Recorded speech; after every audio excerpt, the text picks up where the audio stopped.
Hello everyone, you are welcome to Apexi learning. Apexi learning में आप सभी का स्वागत है। उम्मीद करता हूँ आप सब अच्छे होंगे और अपनी पढ़ाई अच्छे से कर रहे होंगे। दोस्तों, आज की जो क्लास है हमारी हिंदी की होगी और ये हिंदी की हमारी जो है क्लास नंबर 2 है भाई। इससे पहले आपकी क्लास नंबर 1 हो चुकी है।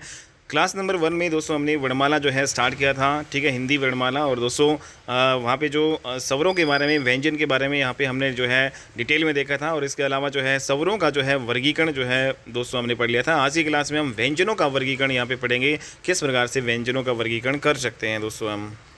तो दोस्तों ये हमारी जो इसमें जो आपका जो स्वर और व्यंजन का जो वर्गीकरण है भाई, इनको हम डिटेल में करेंगे ताकि कोई भी एग्ज़ाम हो भाई, आपका स्टैट हो या फिर कोई भी एचएसएससी का कोई भी जो पेपर हो, तो उसमें आपका लगभग दोस्तों आपके सारे जो क्वेश्चन यहीं से कवर हो जाएंगे।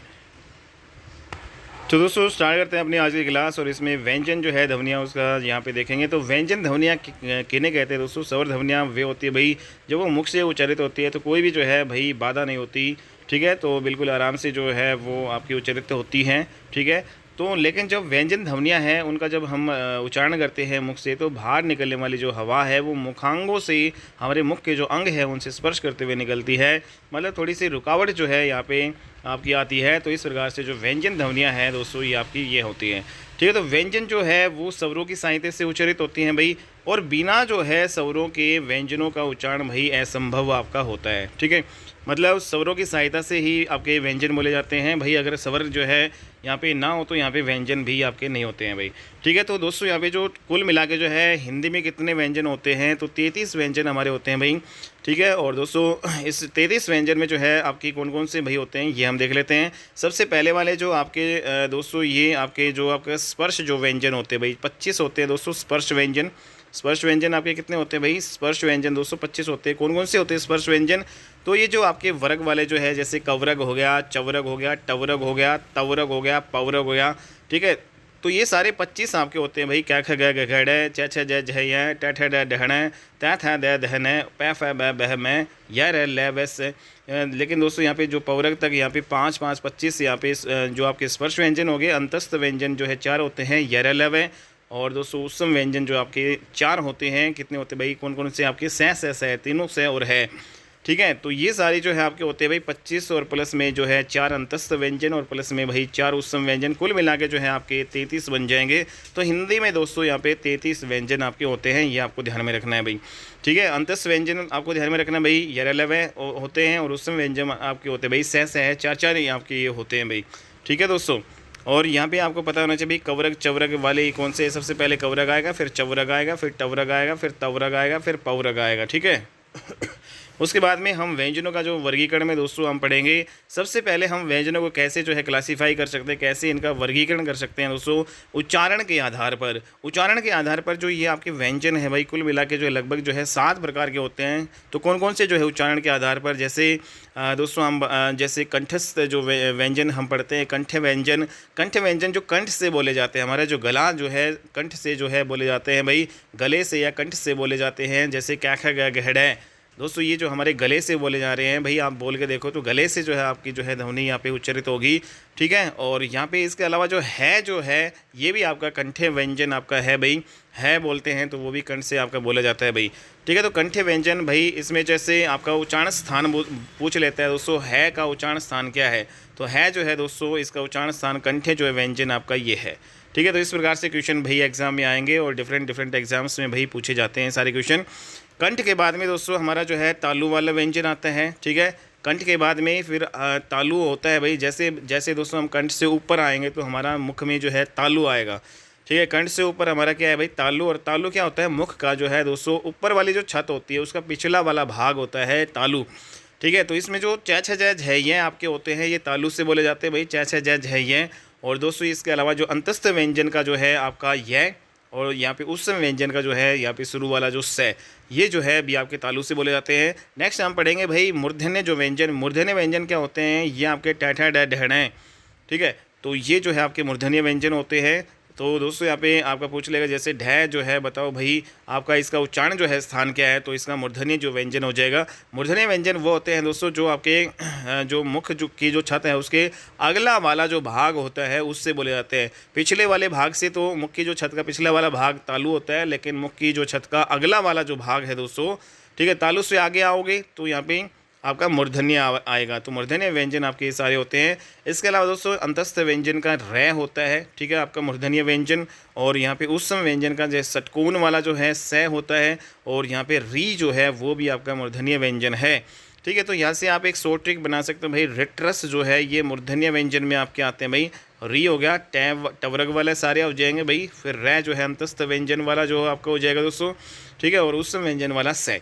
नेक्स्ट यहाँ पे जो है दोस्तों मूर्धन्य जो है मूर्धा के जो है बाद में हमारा दंत जो शुरू हो जाता है, ठीक है, कर्ण से स्टार्ट हुए, फिर हमारा क्या आया भाई, तालु आया, तालु के बाद मुर्दा आया, मुर्दा के बाद में दोस्तों अब हमारे दांत आएंगे, और दांत के बाद क्या आएंगे, हमारे होठ आएंगे। तो इस प्रकार से हमें नीचे से यहाँ पे बाहर की तरफ यहाँ पे जब चलते हैं कंठ से बाहर की तरफ जो है दोस्तों यहाँ पे लिप्स की ओर हम चलते हैं। तो ऐसे एक प्रोसेस सीक्वेंस है भाई, इसी सीक्वेंस में हमें आगे बढ़ना है। तो जो दंत्य व्यंजन हैं क्या होते हैं भाई, तैथ दै धनय होते हैं, ठीक है, ये हमारे दंत्य व्यंजन होते हैं। और इसके अलावा अंतस्थ व्यंजन का लय और उत्सव व्यंजन का जो है सलेटी वाला से, ये भी आपके दंत्य व्यंजन होते हैं। लेकिन दोस्तों यहाँ पे जो आपके जो नय लय से, नल से, ठीक है, नय लय से, ठीक है, नय लय से, तो ये आप ध्यान रखना भाई, जो ये आपके दोस्तों संस्कृत में जो है इनको वर्तस्य व्यंजन बोलते हैं। कई बार भाई आपका एग्जाम में पूछ लिया जाता है भाई वर्तस्य व्यंजन बताओ कौन से हैं, तो भाई वर्तस्य व्यंजन जो आपके नय लय से हैं, मतलब जो दंत्य व्यंजन होते हैं ना वो आपके वर्तस्य व्यंजन ही होते हैं, ठीक है। तो नय लय से जो है ये संस्कृत में वर्तस्य व्यंजन होते हैं। और दोस्तों यहाँ पे जो अगर यहाँ पे ये आए भाई नय लय से है, दोनों ऑप्शन आ जाए भाई, वर्तस्य व्यंजन है या फिर दंत्य व्यंजन है, तो पहली जो प्रेफरेंस है हम वर्तस्य व्यंजन को देंगे भाई, न्यायालय से क्या है आपके वर्तस्य व्यंजन। दूसरी जो प्रेफरेंस है वो हम क्या देंगे भाई, दंत्य व्यंजन को यहाँ पे हम देंगे, क्योंकि पहले संस्कृत आई फिर उसके बाद में हिंदी, ठीक है। तो इस प्रकार से जो है आपको ये करना है, न्यायालय से वर्तस्य व्यंजन है, ठीक है। नेक्स्ट दोस्तों यहाँ पे जो दंत के बाद में हमारे ओष्ठ आते हैं, ओष्ठ व्यंजन को क्या होते हैं भाई, पै फै बै भै मै। जैसे आप पै फै बै भै में बोलते हैं, हमारी जो ओष्ठ है दोस्तों वो आपस में टच करते हैं, ठीक है, ओठों से जो है ये बोले जाते हैं भाई। अगर हमारी होठ ना हो दोस्तों तो कौन सी ध्वनि हम उच्चारित जो है सही प्रकार से नहीं कर सकते दोस्तों, पै फै बै भै में वाली जो है ध्वनियाँ हम उच्चारित नहीं कर पाएंगे सही से, ठीक है। नेक्स्ट यहाँ पे दोस्तों इसके अलावा जो व्यंजनों का वर्गीकरण में ही हम दोस्तों यहाँ पे उच्चारण स्थान के आधार पर छठा जो नंबर का हम यहाँ पे पढ़ रहे हैं भाई, नासिकीय व्यंजन। नासिकीय व्यंजन दोस्तों यहाँ पे जो प्रत्येक वर्ग है उसका लास्ट वाला अक्षर आप देख रहे हैं दोस्तों, यहाँ पे कवरग का जो है अड़य जो आपका हो जाएगा, और यहाँ पे जो है चवरग का य हो जाएगा, और टवरग का अणय हो जाएगा, और जो है यहाँ पे तवरग का जो है दोस्तों न हो जाएगा, और पौरग का मैं। तो ये जो लास्ट वाले जो हैं भाई आपके, ये नासिकीय व्यंजन होते हैं जो हमारे नाक से बोले जाते हैं। दोस्तों आप सभी जानते हैं भाई अड़य जो है कंठ से तो बोला ही जाएगा, तो नाक जो है से भी ये बोला जाता है। अणय यह जो है तालु से तो बोला ही जाएगा, ये नाक से भी बोला जाएगा, नासिकीय हो जाएगा। इसी प्रकार जो है अणय जो है वो मुर्दा से तो बोला ही जाएगा, तो नासिकीय, तो मूर्धन्य और नासिकीय दोनों से यहाँ पे हो जाएगा भाई, ठीक है। न जो है दंत्य और नासिकीय हो जाएगा, और मैं है ओष्ठ और नासिकीय, ये जो है कुल मिला के दोस्तों आपको ये याद करने हैं। नेक्स्ट यहाँ पे जो आपका जो अगला जो स्टेप है भाई 7 नंबर का जो है दोस्तों, यहाँ पे जो क्लासीफाई कर सकते हैं व्यंजनों को उच्चारण के जो है स्थान पर, यहाँ पे दंत ओष्ठ, मतलब दंत ओष्ठ मतलब जो दंत से, दांत से भी बोले जाएंगे, ओष्ठ से भी बोले जाएंगे, उनको दंत ओष्ठीय जो व्यंजन बोलते हैं। और दोस्तों वेरी वेरी इंपॉर्टेंट, ये आपका एग्जाम में पूछा भी जाता है भाई, वह जो है वह का उच्चारण स्थान बताओ क्या है। तो वह का जो उच्चारण स्थान है दोस्तों वो क्या है, दंत ओष्ठ। दंत मतलब दांतों से और ओष्ठों दोनों से यहाँ पे बोले जाते हैं वह। जब भी हम वह बोलते हैं दोस्तों, हमारे जो वह तो यहाँ पे जो हमारे ऊपर वाले दांत और नीचे वाला जो होठ है यहाँ पे टच होता है वह, ठीक है। नेक्स्ट यहाँ पे जो है बात करेंगे व्यंजनों का ही वर्गीकरण में दोस्तों, हम यहाँ पे तो एक प्रकार से हमने उच्चारण जो है स्थान के आधार पर देख लिया व्यंजनों का वर्गीकरण। दूसरी प्रकार से हम व्यंजनों का जो वर्गीकरण है प्राणतव के आधार पर देखेंगे भाई। प्राणतव के आधार पर व्यंजन है वो 2 प्रकार के होते हैं भाई, एक आपके अलप्राण और एक आपके महाप्राण। अब पढ़ेंगे दोस्तों हम अलप्राण जो है ध्वनियाँ क्या होती है, महाप्राण जो है ध्वनियाँ क्या होती है। अलप्राण की यहाँ पे जब हम बात करेंगे दोस्तों, यहाँ पे अलप्राण, अलप का मतलब यहाँ पे कम, और प्राण का मतलब होता है दोस्तों वायु। मतलब जब हम जो है वे जो है मतलब जो ध्वनियाँ जब हम जिनका हम उच्चारण करें तो भाई तो हमारी जो हवा जो है फेफड़ों से निकलने वाली वो भाई अलप निकलती है, मतलब कम निकलती है, तो उसको क्या कहते हैं भाई, अलप प्राण कहते हैं दोस्तों, ठीक है। तो अलप प्राण जो है इसकी जो ट्रिक है भाई, कौन कौन से आपके अलप प्राण होते हैं भाई, तो दोस्तों यहाँ पे 135 अलप प्राण यहाँ पे याद रखो। 135 क्या होता है, अलप प्राण, ठीक है।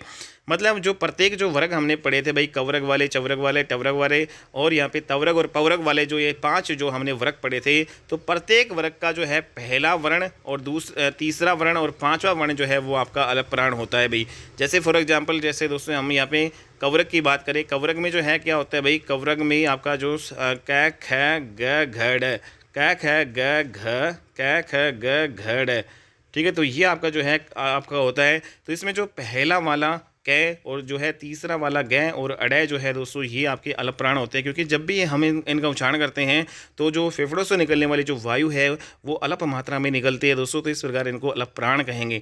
बाकी जो ये बच गए जो आपके जो है दूसरे और जो है चौथे नंबर पे दोस्तों, ये जो है प्रत्येक वर्ग का चाहे वो टवर्ग हो दोस्तों, ठीक है, आप यहाँ पे लिख लीजिएगा, ठीक है। जब भी आप ये यहाँ पे करो तो आप लिख लिया करो भाई ये वर्ग, जैसे टवर्ग ढैण है यहाँ पे लिख लो, तो पहला तीसरा जो है आपका पांचवा आपका अलप प्राण हो जाएगा, और बाकी जो बचेगा दूसरा और चौथा है यहाँ पे ख और घ क्या है भाई, महाप्राण हो जाएंगे भाई, ठीक है दोस्तों। तो यहाँ पे कवरक वाला जो है सीन तो आपको समझ में आ गया भाई, ठीक है। नेक्स्ट यहाँ पे जो है कुछ और यहाँ पे अलप प्राण होते हैं, जैसे अंतस्थ व्यंजन जो आपके होते हैं। अंतस्थ व्यंजन जब आप बोलते हैं य र ल व, तो बिल्कुल जो है कम हवा यहाँ पे फेफड़ों से हमारे निकल रही है, ठीक है। तो दोस्तों यहाँ पे इस प्रकार से अंतस्थ व्यंजन जो होते हैं वो भी आपके क्या होते हैं भाई, अलप प्राण होते हैं। इसके अलावा जो है आपका जो अनुस्वार है, ठीक है भाई, अनुस्वार जो है दोस्तों यहाँ पे जो जैसे जो अंग आपने सुना भाई, अंग जो है ये आपका क्या है, अनुस्वार है, ठीक है। अनुस्वार जो है वो इससे भी भाई जैसे अंगूर, ठीक है। तो यहाँ पे जो है बिल्कुल कम जो है मात्रा यहाँ पे निकल रही है फेफड़ों से, तो अंगूर है वो भी अलप प्राण हो जाएगा, ठीक है। सॉरी यहाँ पे अंगूर नहीं, अनुस्वार जो है वो भी आपका अलप प्राण हो जाएगा, अंग। और इसके अलावा जितने भी स्वर हैं भाई, ठीक है, 11 जो स्वर हैं ए आ ई ऊ, और यहाँ पे जो है दोस्तों री ए आई ओ और औ, तो ये 11 स्वर जो है हमारे, ये भी सारे क्या होते हैं, अलप प्राण। तो कुल मिला के जो है अलप प्राण जो है ध्वनियाँ हमारी कितनी होगी भाई, तो दोस्तों यहाँ पे जो प्रत्येक वर्ग का जो है पहला तीसरा और पांचवा जो वर्ग आपके 3 ये हो गए, और 5 वर्ग होते 15, तो दोस्तों यहाँ पे प्रत्येक वर्ग के आ जाएंगे, ठीक है। 4 हमारे अंतस्थ व्यंजन हो जाएंगे दोस्तों, और 1 हमारा अनुस्वार हो जाएगा दोस्तों, और 11 हमारे स्वर हो जाएंगे। तो कुल मिला के जो है 15 4 19 और 20 और 31 और 10 यहाँ पे 31 हो गया, ठीक है, 21 10 31। तो दोस्तों यहाँ पे कुल मिला के जो अलप प्राण जो है ध्वनियाँ कितनी है भाई, 31 है, यह आपको याद रखना है, ठीक है भाई। तो अलप प्राण जो है ध्वनियाँ हमारी कितनी होती है भाई, कुल मिला के जो है 31। सारी की सारी अलप प्राण जो है ध्वनियाँ मैंने यहाँ पे करवा दी है भाई, इन्हीं में से आपके जो है एग्जाम में जो है आपका क्वेश्चन पूछेगा, ठीक है भाई। तो अब हम पढ़ेंगे दोस्तों यहाँ पे महाप्राण जो है ध्वनियाँ। नेक्स्ट हम महाप्राण जो है ध्वनियों के बारे में पढ़ेंगे। तो यहाँ पे आप देख रहे हैं दोस्तों, तो यहाँ पे क्या होता है, यहाँ पे जब भी हम जो कोई भी जो यहाँ पे इसमें वर्ण का उच्चारण करेंगे, ठीक है, तो उसमें जो फेफड़ों से निकलने वाली जो वायु है वो भाई पहले कम निकलती थी, तो हमने अलप प्राण कह दिया। महा मतलब यहाँ पे ज़्यादा हो गया भाई, महा मतलब महा ज़्यादा। तो यहाँ पे दोस्तों जब फेफड़ों से निकलने वाली जो हवा है या वायु है दोस्तों, वो अगर आपकी अधिक निकले तो हम कहेंगे भाई वो महाप्राण ध्वनियाँ हैं। तो महाप्राण ध्वनियाँ का जो है यहाँ पे तो इसमें रूल बना दिया गया भाई, जो आपका जो प्रत्येक वर्ग है, कवरग है, चवरग है, टवरग, पवरग और तवरग, तो इसमें जो प्रत्येक वर्ग का जो दूसरा और जो है दोस्तों यहाँ पे चौथा जो वर्ण है वो महाप्राण जो है आपकी ध्वनियाँ होती है भाई, ठीक है। तो 24 महाप्राण और 135 क्या होता है, अलप प्राण। बस ये जो है हमें ध्यान में रखना है, ठीक है। अलप प्राण क्या होता है, 135 होता है, और महाप्राण क्या होते हैं, 24, ठीक है। तो दोस्तों यहाँ पे 24 महाप्राण हो गया, अलप प्राण 135 हो गया, ठीक है भाई। तो यहाँ पे हमने पता कर लिया, लेकिन जो है कुछ और ध्वनियाँ हैं जो भाई आपकी अलप महाप्राण होती है, जैसे ऊषम व्यंजन जो आपके हैं स है, जब भी आप इनको उच्चारित करते हैं तो भाई फेफड़ों से निकलने वाली हवा है वो आपकी क्या होती है भाई, ज़्यादा जो है निकलती है, ठीक है, अधिक निकलती है, तो ये आपके महाप्राण में हो जाएंगे। तो अलप प्राण हो गया महाप्राण, तो यहाँ पे महाप्राण हो जाएगा भाई, ठीक है दोस्तों। तो यहाँ पे जो विसर्ग जो आपका है, अंग तो क्या था दोस्तों, अनुस्वार तो क्या था आपका अलप प्राण, लेकिन जो विसर्ग वाला जो है ए है जो है दोस्तों, ए है जो है ये आपका क्या होता है भाई, महाप्राण। इसमें ज़्यादा हवा निकल रही है भाई, ठीक है, फेफड़ों से। तो इस प्रकार जो है हमने यहाँ पे देखा दोस्तों कि 5 जो आपके वर्ग होते हैं भाई, कवरग, चवरग, टवरग, तो ये 5 जो वर्ग है इसमें दूसरा और जो है चौथा है, यहाँ पे कुल मिला के 2 हो गए, 5 दूनी 10, तो 10 तो दोस्तों आपके ये हो गए जो आपके प्रत्येक वर्ग वाले, ठीक है। उस समय व्यंजन जो है आपके 4 हो गए, और यहाँ पे 1 जो है दोस्तों यहाँ पे आपका विसर्ग होगा, तो कुल मिला के कितने हो गए, 4 1 5 और 10 15। तो महाप्राण जो है कुल महाप्राण ध्वनियाँ आपकी कितनी होगी भाई, 15 महाप्राण जो है ध्वनियाँ आपकी हैं। तो इस प्रकार दोस्तों हमने देखा कि अलप्राण जो है ध्वनियाँ कुल आपकी 31 थी, और महाप्राण जो है ध्वनियाँ भाई 15, ठीक है भाई। तो ये आपको ध्यान में रखना है। नेक्स्ट यहाँ पे व्यंजनों का ही वर्गीकरण हम पढ़ेंगे। तो व्यंजनों के ही वर्गीकरण में जो है दोस्तों हम तीसरे जो टाइप से कैसे कर सकते हैं भाई व्यंजनों का वर्गीकरण।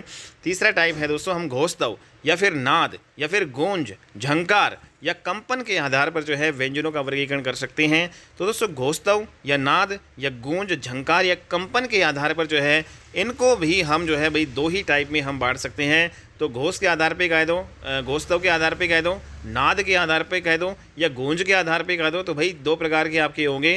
तो ये होते हैं घोष और सह घोष। तो दोस्तों कौन से होते हैं आपके? घोष और आपके घोष और अघोष। ठीक है, घोष और अघोष। तो दो प्रकार के हो गए घोष और। लेकिन जो दोस्तों ये जो घोष है इसको सह घोष भी बोलते हैं, घोष के सहित या घोष के साथ। सह घोष मतलब घोष के साथ, ठीक है, और अघोष मतलब घोष के बिना। तो यहाँ पे घोष का मतलब यहाँ पे आपका हो गया भाई कंपन वगैरह, ठीक है। तो इस प्रकार से जो है कंपन यहाँ पे होगा भाई, झंकार गूंज यहाँ पे उठेगी। तो कौन कौन से जो व्यंजन भाई यहाँ पे अघोष जो है ध्वनियाँ आपकी कौन सी हैं और सह घोष जो है ध्वनियाँ कौन सी हैं? तो अघोष ध्वनियाँ वो होती हैं दोस्तों व्यंजनों के उच्चारण में जो स्वर तंत्रियों में जो कंपन है यहाँ पे दोस्तों यहाँ पे नहीं होता है। अघोष में मतलब घोष का मतलब दोस्तों यहाँ पे गुंजन कंपन, ठीक है। तो गुंजन कंपन जो है यहाँ पे नहीं होगा, उनको बोलेंगे अघोष ध्वनियाँ। और इसमें कौन कौन से आपके आती हैं भाई? तो इसमें प्रत्येक वर्ग का जो प्रथम और द्वितीय वर्ण वो आपकी होती हैं भाई अघोष ध्वनियाँ।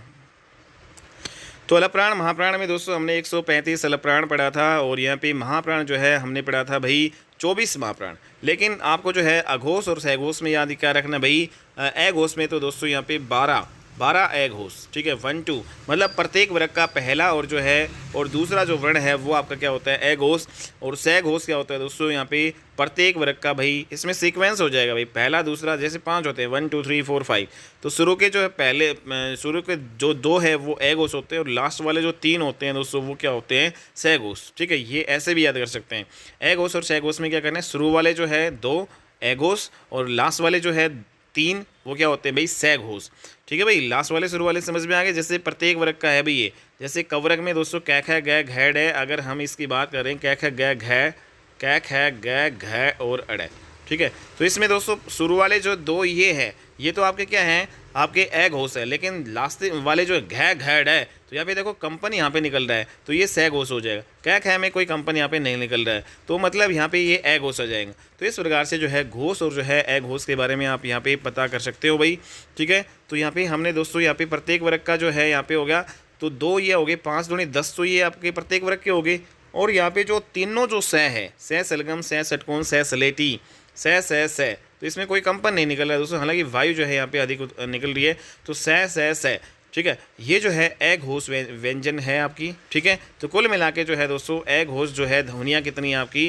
13 जो है ध्वनियाँ जो है वो अघोष ध्वनियाँ हैं। 10 तो भाई प्रत्येक वर्ग के और यहाँ पे जो है तीनों सह, बस, ठीक है। इतना ही आपको याद करना है। तो यहीं से आपके क्वेश्चन बनेंगे भाई। नेक्स्ट यहाँ पे सहघोष की, सहघोष बोल दो या घोष बोल दो दोस्तों, लेकिन अघोष है वो अलग होता है, ये आप ध्यान रखना। अघोष का मतलब क्या होता है? कंपन यहाँ पे नहीं होता है। और इनमें जो है घोष में और सहघोष में कंपन होता है भाई, ठीक है। तो दोस्तों यहाँ पे जब इन ध्वनियों को उच्चारण करते हैं तो स्वर तंत्रियों में क्या होगा भाई? कंपन होगा, ठीक है। तो यहाँ पे कौन सा होगा? तीसरा, चौथा, 5वां वर्ण प्रत्येक वर्ग का, ठीक है भाई। तो दोस्तों 3 ये हो गए, 3 और 5 जो ये आपके होते हैं भाई दोस्तों, 3 तो ये हो गए, ठीक है। 3 मतलब प्रत्येक वर्ग से 3 हो गए तो 5 वर्ग होते हैं तो 15 तो ये हो गए भाई प्रत्येक वर्ग से, ठीक है दोस्तों। इसके अलावा जो यहाँ पे य र ल व, तो दोस्तों यहाँ पे जो कंपन है य र ल व, इसको बोलते हैं, यहाँ भी कंपन हो रहा है। तो मतलब जो अंतस्थ व्यंजन है वहाँ पे कंपन हो रहा है, लेकिन उस व्यंजन में कंपन नहीं होगा भाई। तीनों सह, लेकिन जो दोस्तों है जो है उसमें कंपन हो रहा है। तो एक आपका ये है भी काउंट यहाँ पे हो जाएगा भाई, है भी काउंट हो जाएगा, ठीक है। अनुस्वार की बात करें तो अनुस्वार जो है और यहाँ पे विसर्ग, अनुस्वार क्या था? अंग, यहाँ पे भी कंपन हो रहा है और यहाँ पे जो विसर्ग जो है वहाँ पे भी कंपन हो रहे हैं। और जो 11 स्वर हैं वो वहाँ पे भी आपके क्या होते हैं भाई? टोटल कुल मिला के यहाँ पे कंपन होता है। तो घोष जो है ये आपकी सारी ध्वनियाँ होती है भाई।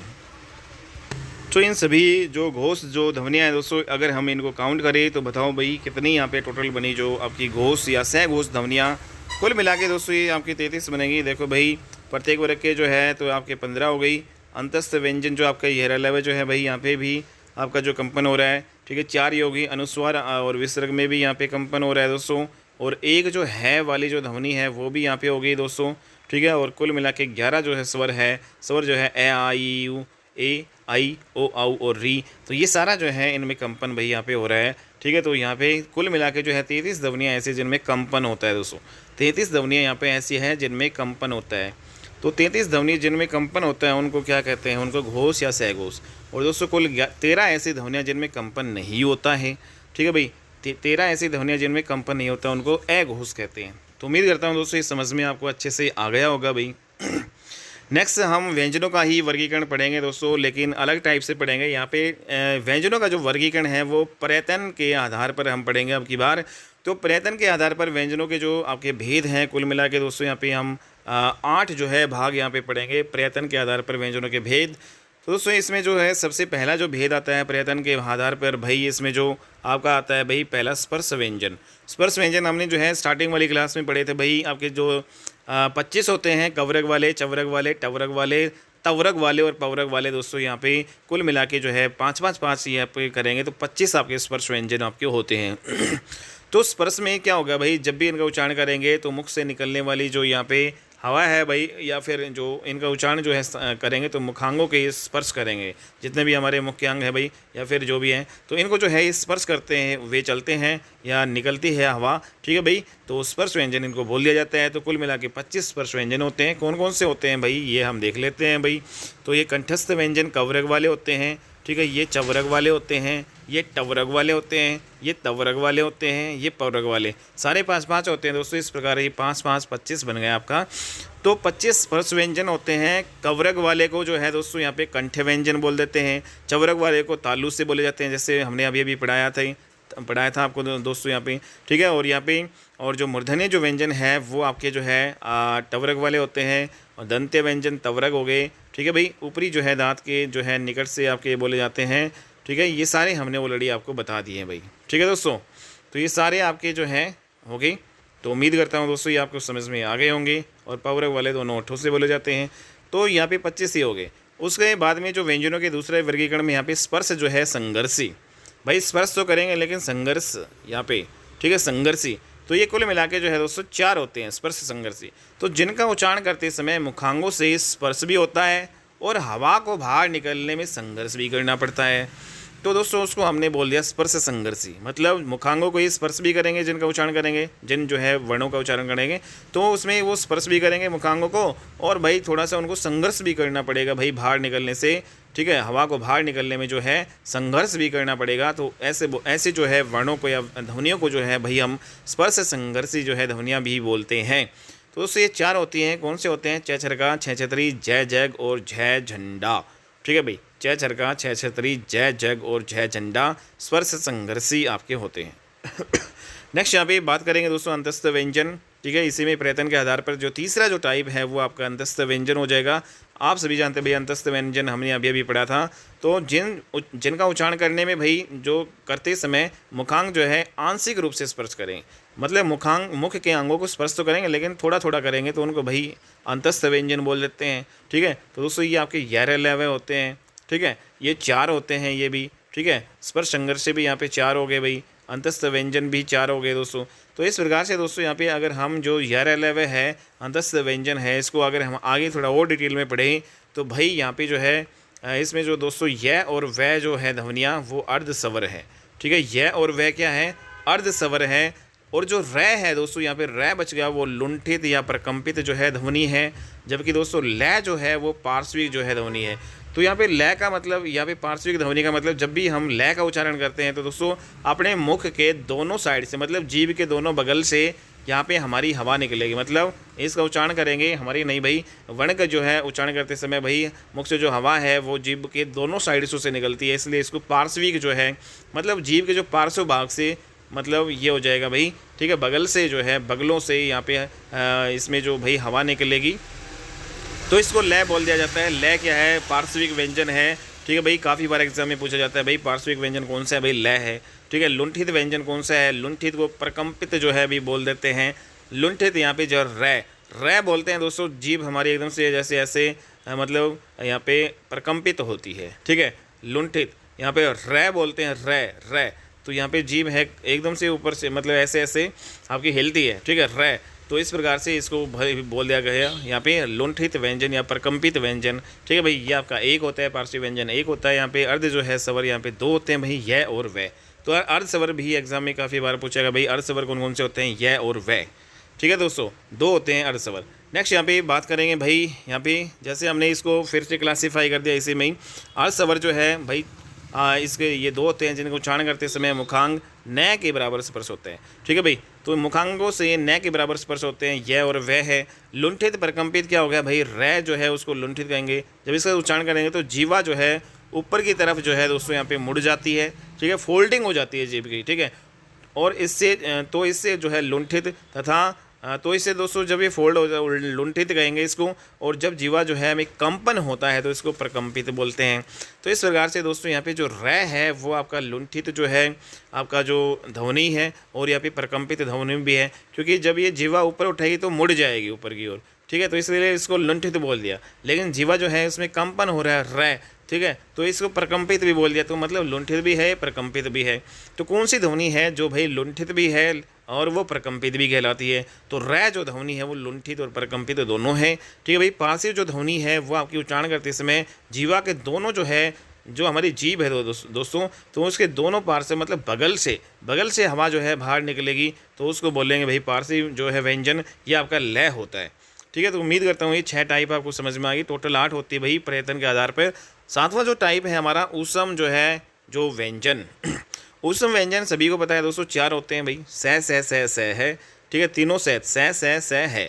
ठीक है, तो ऊष्म व्यंजन है इसको ईसट जो व्यंजन भी बोल देते हैं, ईसत या स्पृष्ट जो है दोस्तों। यहाँ पे जो ऊष्म व्यंजन है, ऊष्म जो व्यंजन है उनको स्पृष्ट जो है व्यंजन भी बोल देते हैं, स्पृष्ट व्यंजन भी बोल देते हैं, या फिर ईसत जो है ईसत व्यंजन भी इनको बोला जाता है भाई। तो क्वेश्चन जो है आपका ऊष्म की नए जगह ऊष्म जो है ना दे के जो है दोस्तों एग्जामिनर जो है ये भी पूछ सकता है भाई स्पष्ट व्यंजन बताओ भाई इनमें कौन सा है। तो स है स्पष्ट व्यंजन हो गया भाई।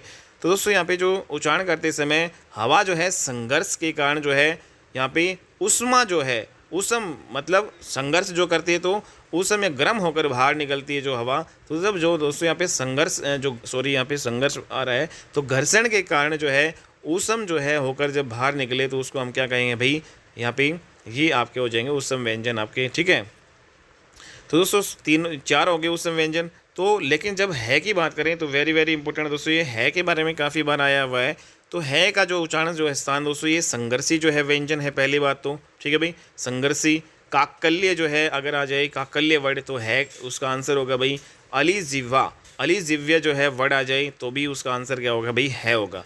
ठीक है, तो कौन सी जो ध्वनि है जो संघर्षी, काकल्य और अलिजिह्व्य है, तो दोस्तों ये आपकी है ध्वनि आ जाएगी। ठीक है, तो इंपॉर्टेंट है। स जो ध्वनि है आपका दोस्तों हमने पढ़ा था भाई स जो है वो दंत्य तो है ही, हिंदी में जो है स ध्वनि दंत्य है, लेकिन संस्कृत में जो है भाई आपका वर्तस्य जो है आपका व्यंजन भी है। ठीक है दोस्तों, तो ये आप ध्यान रखना, जो स जो ध्वनि है दंत्य तो है ही। ठीक है भाई, स ध्वनि जो है हिंदी में क्या कहलाती है भाई, दंत्य कहलाती है। ठीक है दोस्तों, और लेकिन जो वर्तस्य जो भी आपकी है भाई इंपॉर्टेंट है दोस्तों, ये आपका आया हुआ है एग्जाम में। तो स जो है वो वर्तस्य जो है ध्वनि भी है, और वो आपकी भाई दंत्य जो है ध्वनि भी है। स जो दांत से बोली जाती है, ये आप ध्यान रखना भाई। ठीक है, दंत्य स तो दांत से यहाँ पे, तो और वर्तस्य आपकी हो जाएगी भाई। नेक्स्ट यहाँ पे जो है अगला जो टाइप है भाई, इसमें उत्क्षिप जो है व्यंजन। उत्क्षिप जो व्यंजन है दोस्तों यहाँ पे आपके 2 होते हैं, उत्क्षिप व्यंजन अड और ढ। तो जो ड और ढ था उसी का ही जो है दोस्तों नया जो रूप यहाँ पे उसको हम बोलेंगे भाई, जैसे यहाँ पे इसके नीचे बिंदी लगा दी, इसके नीचे बिंदी लगा दी, तो अड और ढ बन गया। ठीक है, ड और ढ होता था, तो इसमें जो यहाँ पे बिंदी लगा दी तो ये उत्क्षिप व्यंजन हो गए। तो उत्क्षिप व्यंजन केवल 2 ही होते हैं हमारे भाई। कितने होते हैं दोस्तों यहाँ पे? ठीक है, तो उत्क्षिप जो व्यंजन होते हैं भाई इनको दोस्तों यहाँ पे जो है द्विगुण जो व्यंजन भी बोल देते हैं, और ये विकसित व्यंजन है। विकसित कैसे है, जैसे ड और ढ है, तो इसका थोड़ा सा विकसित रूप यहाँ पे हमने क्या कर दिया, बिंदी लगा दी, तो इसलिए इनको विकसित व्यंजन बोल दिया। ठीक है, 2 गुण ये रखते हैं। ताड़न जात, ठीक है, ताड़न जात जो व्यंजन या फिर जो है उत्क्षिप व्यंजन, ये सारे एक ही होते हैं भाई, तो ये 2 ही होते हैं भाई। तो दोस्तों यहाँ पे इसमें क्या होता है, उच्चारण जो है करते समय जीवा जो है ऊपर उठकर झटके के साथ जो है नीचे आती है, तो उनको भाई उत्क्षिप व्यंजन बोलते हैं। ठीक है भाई, तब जब हमारी जीवा है ऊपर उठ के झटके के साथ नीचे आती है, जैसे अड़ है और ढ एकदम से ऊपर जाएगी एकदम से नीचे आएगी, तो इसको भाई बोलेंगे उत्क्षिप्त व्यंजन।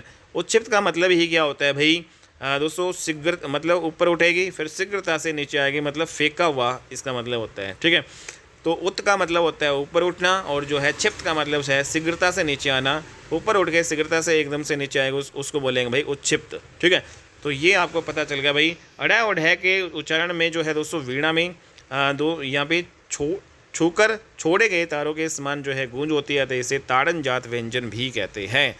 तो भाई अगर आपके इससे ये पूछ लिया जाए कि भाई ताड़न जात व्यंजन कौन से होते हैं, तो ताड़न जात जो व्यंजन वो आपके दो ही होते हैं भाई, अड़ै और ढै। ठीक है भाई, अड़ै और ढै।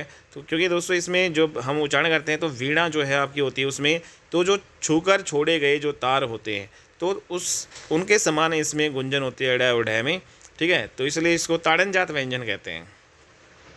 नेक्स्ट यहाँ पे जो डै और ढै के विकसित रूप हैं, इसलिए इनको जो भाई विकसित व्यंजन बोल दिया। ठीक है दोस्तों, इसका विकसित रूप क्या है, ये है भाई, बिंदी लगा दी यहाँ पे।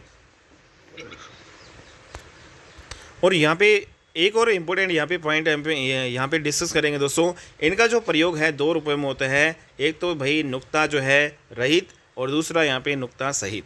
ठीक है, नुक्ता रहित में क्या होता है, इसके शब्द के आरंभ में जो है जो भाई इनका प्रयोग होता है। नुक्ता रहित का मतलब क्या होता है भाई, शब्द के आरंभ में प्रयोग होता है। जैसे ढाल है, तो दोस्तों यहाँ पे जो है ढाल आपका जो हो गया डमरू हो गया, तो ये शब्द के जो है अंत में जो है ढक्कन हो गया। डै डै जो है ये आपका ढै, ये शब्द के अंत में सॉरी यहाँ पे शुरू में आ रहे, तो इनको भाई शब्द के आरंभ में जो आए तो उसको नुक्ता जो है रहित बोलेंगे। और नुक्ता जो सहित जो है जो आपके मध्य में भी आ सकते हैं और जो आपकी अंत में आए। जैसे सड़क है, इसमें अड़ै है वो आपका मध्य में आ रहा है, लड़का में मध्य में आ रहा है, इसमें अंत में आ रहा है। पढ़ा में पढ़ाई, लड़ाकू, इसमें सभी में मध्य में आ रहा है। तो इस प्रकार जब मध्य में और अंत में आए भाई इनका जो प्रयोग हो तो उसको नुक्ता जो है सहित बोल देंगे। तो इस प्रकार जो है हम ये कर सकते हैं भाई। नेक्स्ट यहाँ पे दोस्तों प्रयत्न जो है क्या होता है, प्रयत्न की बात करें तो ध्वनि के उच्चारण में मुखांगों द्वारा किया गया प्रयास ही क्या कहलाता है भाई, आपका प्रयत्न कहलाता है। ठीक है, तो ये दो प्रकार के होते हैं, अभ्यंतर प्रयत्न और बाह्य प्रयत्न। तो इंपॉर्टेंट है दोस्तों, यहाँ पे एग्जाम में आपका पूछा जाता है भाई प्रयत्न जो है कितने प्रकार के होते हैं, दो प्रकार के होते हैं, एक आपका अभ्यंतर प्रयत्न और एक आपका बाह्य प्रयत्न। अभ्यंतर जो प्रयत्न क्या होता है भाई, तो इसमें जो वर्ण के उच्चारण के आरंभ में मुखांगों का जो है प्रयास ही जो है अभ्यंतर जो है प्रयत्न कहलाता है भाई। तो जो वर्ण है उसको उच्चारण करेंगे तो उसके आरंभ में जो मुखांगों का जो आपका प्रयास होता है उसी को ही अभ्यंतर प्रयत्न कहलाता है। ठीक है भाई, तो ये आप ध्यान रखना भाई। नेक्स्ट यहाँ पे कुछ इंपॉर्टेंट पॉइंट यहाँ पे डिस्कस कर लेते हैं दोस्तों। यहाँ पे विवर्त का जो है, विवर्त का मतलब क्या होता है भाई, यहाँ पे विवर्त जो है दोस्तों यहाँ पे क्या, ये कामता प्रसाद गुरु के अनुसार जो है सभी स्वर जो है होते हैं। ठीक है, और यहाँ पे दोस्तों ये आपका आ जो है आ यहाँ पे क्या है भाई, विवर्त है। ठीक है, द्विविवर्त। ठीक है, द्विवर्त क्या होता है भाई, थोड़ा यहाँ पे कम खुलता है इसमें जो आपका मुख। ठीक है, जैसे य र ल व, ये क्या है, द्विवर्त हैं। ठीक है, स्पृष्ट या स्पर्श जो है भाई आपके कवरक से लेकर पवरक तक जो आपके स्पृष्ट बोल दो या स्पर्श बोल दो, एक ही बात है, 25 आपके ये होते हैं भाई। ठीक है, कवरक से पवरक तक। और ईसत स्पृष्ट जो है यहाँ पे उसम या फिर उसम, सह है, ईसट स्पृष्ट या उसम, तो ये आपका सह हो जाएगा। अनुनासिक क्या होता है भाई, जो नाक से बोले जाते हैं, अड़े, य, न और मैं। ठीक है भाई, तो ये सारी चीज़ें आपको ध्यान में रखनी है। नेक्स्ट यहाँ पे द्वि जो है वर्त, द्विवर्त यहाँ पे दोस्तों अंतस्थ जो है भी हम इसको कह सकते हैं भाई, या रेलवे इसमें थोड़ा जो है कम यहाँ पे खुलता है द्विवर्त। ठीक है, तो द्विवर्त आपके कौन से भाई आपके होते हैं, अंतस्थ या रेलवे। अर्थ स्वर मैंने बता दिया दोस्तों, दो ही होते हैं, य व। पारसी हमने पढ़ लिया, ध्वनियाँ ल होती है, लुंठित या प्रकम्पित जो है र होती है। ठीक है, तो ये आप ध्यान रखना भाई। और द्विवर्त हमने यहाँ पे जो अंतस्थ व्यंजन ही आपके हो गए भाई द्विवर्त। ठीक है, तो इसमें थोड़ा कम यहाँ पे मुख खुलता है, या र ल व। नेक्स्ट यहाँ पे दोस्तों हमने पढ़ना है भाई बाह्य जो है प्रयत्न। तो वर्ण के उच्चारण के समय यहाँ पे बाद का जो प्रयास ही वो क्या कहलाता है, बाह्य प्रयत्न। ठीक है, जो शुरू का प्रयास क्या कहलाता है, अभ्यंतर। और बाह्य जो है आपका जो है बाद का प्रयास, जब हम कोई भी वर्ण का उच्चारण करेंगे तो जो बाद में जो हम प्रयास करते हैं तो वो आपका बाह्य प्रयत्न कहलाएगा। ठीक है, तो दोस्तों नाद या गूंज के आधार पर अगर हम देखें तो इनको भाई जो आपके व्यंजन है उसको हम घोष या अघोष ध्वनियों में जो हम वर्गीकृत कर सकते हैं बस। ठीक है, तो ये हमारे ऑलरेडी जो है ऊपर हो चुके हैं भाई। नेक्स्ट यहाँ पे जो व्यंजनों का ही वर्गीकरण हम पढ़ेंगे और इसी में ही दोस्तों हम यहाँ पे नासिकीय और नासिकीय या फिर निर्नुनासिक जो है व्यंजन। ठीक है भाई, नासिकीय निर्नुनासिक यहाँ पे दोस्तों व्यंजन, इसके बारे में हम पढ़ेंगे भाई। तो दोस्तों यहाँ पे जिन ध्वनियों के जो है उच्चारण में जो है वायु मुख के साथ साथ नासिका जो है मार्ग से भी निकलती है, उनको नासिकीय ध्वनियाँ कहते हैं।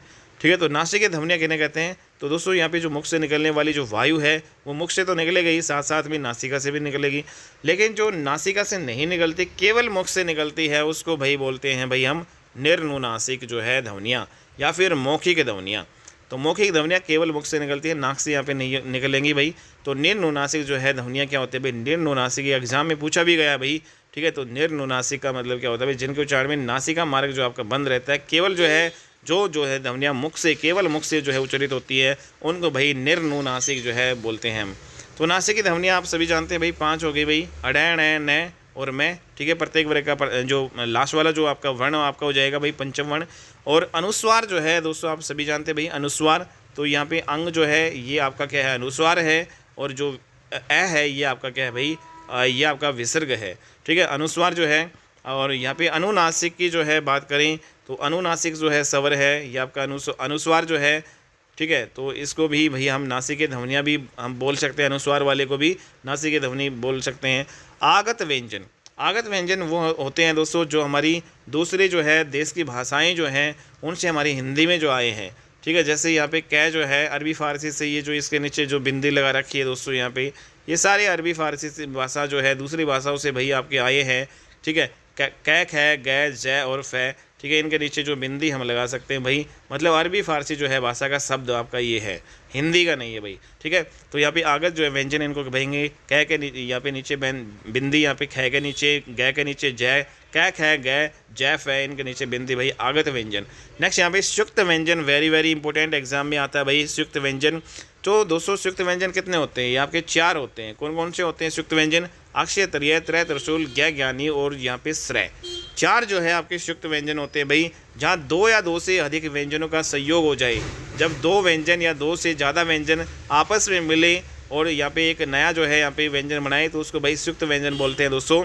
जैसे अक्षय जो है यहाँ पे, ये जो है क्षय, क्षय जो है कै प्लस में से, तो कै जो है आपका स्वर रहित कै और प्लस में यहाँ पे जो है दोस्तों यहाँ पे व्यंजन से, जब ये जो है आपस में मिलेंगे तो इनको बोलेंगे भाई क्षय, ठीक है। तो ये आपकी डायरेक्ट पूछ भी लिया जाता है भाई, क्षय को हम क्या लिखेंगे भाई, सही रूप क्या होगा इसका, तो इस प्रकार से हम इसको ब्रेक कर सकते हैं, ठीक है। जब ये दोनों मिलेंगे तो क्षय बनेगा। तो उसमें तय प्लस में रै, जो स्वर रहित जो तय और प्लस में रै, तो ये आपका त्रय बनेगा, ठीक है। ज्ञ जो है तो यहाँ पे स्वर रहित जय और प्लस में य, ठीक है भाई। तो ये आपका क्या बनेगा भाई, तो टैट है डैड है ये, तो यह वाला ये, ठीक है। तो ये जय में जब स्वर रहित जय में जब यह व्यंजन मिलेगा तो गह बनेगा दोस्तों। श्रय जो है कैसे बनेगा भाई, स्वर रहित जो है से और प्लस में दोस्तों यहाँ पे रह, तो ये आपका पूरा से लिख देगा तो ये गलत हो जाएगा दोस्तों, स्वर रहित जो है आपका से आएगा, तो ये आप ध्यान रखना भाई, ठीक है। ऑप्शंस में आपके ऐसे आप पूछेंगे। तो स्वर रहित कै में से, स्वर रहित जो है तय में रह जोड़ेंगे त्रय, और स्वर रहित जय में जो है दोस्तों यह जोड़ेंगे गै, स्वर रहित जो है से में जो है रह जोड़ेंगे श्रय। तो संयुक्त व्यंजनों को जो है दोस्तों यहाँ पे व्यंजन गुच्छ भी कहा जाता है भाई, ठीक है भाई, व्यंजन गुच्छ बनाते हैं ये। तो इन व्यंजनों के मध्य में कोई स्वर नहीं होता भाई। संयुक्त व्यंजन जो होते हैं भाई या फिर व्यंजन जो गुच्छ हैं, इनके मध्य में भाई कोई भी स्वर नहीं होता है। वेरी वेरी इंपॉर्टेंट पॉइंट भाई, क्या जो है संयुक्त व्यंजन या व्यंजन गुच्छ है उनके मध्य में कोई आपका जो है भाई स्वर होता है, तो यहाँ पे कोई भी स्वर यहाँ पे नहीं होता है। तो व्यंजन गुच्छ के बारे में यहाँ पे पढ़ लेते हैं भाई। जैसे दोस्तों यहाँ पे आप देख रहे हैं दोस्तों यहाँ पे सप्ताह, तो यहाँ पे जो है पै और यहाँ पे ता जो है ये व्यंजन गुच्छ बना रहे हैं दोस्तों यहाँ पे, ठीक है। तो यहाँ पे स्वर रहित जो है पै और प्लस तय जो है, तो इसमें ये बना रहे हैं व्यंजन गुच्छ है भाई। सो ऊपर में दोस्तों यहाँ पे आपका जैसे पै और न है, तो स्वर रहित जो है पै और प्लस में यहाँ पे न, तो यहाँ पे जो है स्वपन में जो है व्यंजन गुच्छ है भाई, ठीक है, पै और न में। राष्ट्रीय में जो है दोस्तों यहाँ पे इंपॉर्टेंट है भाई राष्ट्रीय, तो दोस्तों यहाँ पे जो स्वर रहित जो आपका से बनेगा और प्लस में जो है टै टैर और ट्री है, तो राष्ट्रीय, तो यहाँ पे टै जो है स्वर रहित और प्लस में रह, ठीक है। तो ये जो है आपके सारे जो है इसमें जो है व्यंजन गुच्छ यहाँ पे ये हो गया, ठीक है। विख्यात में दोस्तों यहाँ पे ख जो है स्वर रहित प्लस में यह, ठीक है, तो आदक है और यह, तो ये सारे व्यंजन गुच्छ है भाई। लक्ष्य तो इंपॉर्टेंट है दोस्तों यहाँ पे, लक्ष्य में इसमें जो है कै स्वर रहित प्लस में से स्वर रहित और प्लस में यह, तो यहाँ पे 6 जो है आपका बनेगा। ये जो 6 जो आपका बन रहा है ना, ये 6 आधा 6 और ये, तो ये दोस्तों कै प्लस में स्वर रहित कै प्लस में स्वर रहित से प्लस में यह से आपका ये बनेगा, ठीक है। श्री में जो है दोस्तों यहाँ पे आपका स्वर रहित जो है से और यहाँ पे तय आ रहे हैं, स्वर रहित तय और प्लस में पूरा रह, ठीक है। तो इस प्रकार से दोस्तों ये आपके एग्जाम में पूछे जाते हैं भाई। ठीक है। या पूछ लेगा भाई श्री का जो है सही आपका है बताओ यहाँ पे, तो सै प्लस में यहाँ पे स्वर तय और प्लस में रै, ठीक है। तो इस प्रकार से जो है आपका हो जाएगा भाई, और प्लस में दोस्तों यहाँ पे ई, ठीक है। तो आगे जो है हम पढ़ेंगे व्यंजन द्वित्व के बारे में। भाई व्यंजन द्वित्व, जब समान जो है व्यंजन युक्त होते हैं तब वे व्यंजन द्वित्व कहलाते हैं। तो व्यंजन द्वित्व क्या होते हैं, जब समान जो व्यंजन जो है आपस में जुड़ते हैं भाई, ठीक है, तो उनको भाई बोलते हैं भाई व्यंजन द्वित्व। जैसे समान में, जैसे जो दोस्तों यहाँ पे जो पक्का है, पक्का क्या है, एक व्यंजन द्वित्व है। तो कै जो है यहाँ पे जो है समान है दोस्तों। तो इस प्रकार से जब है समान जो व्यंजन जो है युक्त जो है जुड़ते हैं, संधि करते हैं, तो ये जो आपके व्यंजन द्वित्व कहलाते हैं। तो बच्चे में भी है भाई च चै और डै डा, 70 में 90 में, इस प्रकार से सारे क्या हैं व्यंजन द्वित्व हैं। अगला हम पढ़ेंगे भाई हिंदी में जो है दो महाप्राण जो है व्यंजन कभी भी द्वित्व होकर नहीं आते। पहला व्यंजन हमेशा जो है अलप्राण ही आपका होगा भाई। तो जैसे अगर हम बात करें भाई दो महाप्राण जो व्यंजन कभी भी द्वित्व होकर नहीं आएंगे, पहला जो व्यंजन हमेशा अलप्राण होगा। जैसे जैसे हम अच्छा की बात करें तो दोस्तों यहाँ पे जो अच्छा है, इसमें जो पहला जो वाला है ना ये वाला, तो ये हमेशा अलप्राण होगा। आपने देखा भाई अलप्राण और महाधवनिया, महाप्राण जो है धवनिया हमने पढ़ी थी भाई। तो अलप्राण में जो है दोस्तों हमने क्या पढ़ा था, 100 यहाँ पे 35, ठीक है, और 24 हमारा क्या था भाई महाप्राण।